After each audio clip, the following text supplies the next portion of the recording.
తండ్రి తన కన్న పిల్లల భవిష్యత్తు కోసం ఎటువైపు మొగ్గుతాడు సార్. అందరిలాగే నేను నా కొడుకును ప్రైవేట్ స్కూల్లో జాయిన్ చేశాను సార్.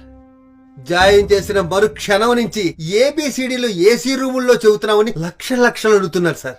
నెల తిరగకుండా వచ్చే ట్యూషన్ ఫీజులు, నెల తిరిగితే వచ్చే ఎగ్జామ్ ఫీజులు, 3 నెలలకు ఒకసారి వచ్చే టర్మ్ ఫీజులు, 6 నెలలకు ఒకసారి వచ్చే సెమిస్టర్ ఫీజులు, సంవత్సరానికి ఒకసారి వచ్చే బిల్డింగ్ ఫండ్స్, వాటర్ ఫీజులు. నెలకి ఒక్కసారి జీతం తీసుకునే నేను ఇన్ని ఫీజులు ఎలా కట్టగలుగుతుంది సార్?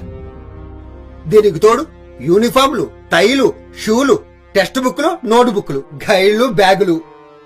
పిల్లలకు మనం ఏవిస్తున్నాం సార్?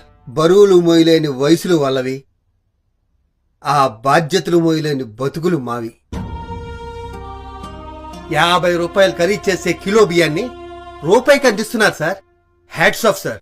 మా ఆకలి తీరుస్తున్నారు, కానీ మా కోరికలు తీరట్లేదే, మా బతుకులు మారట్లేదే.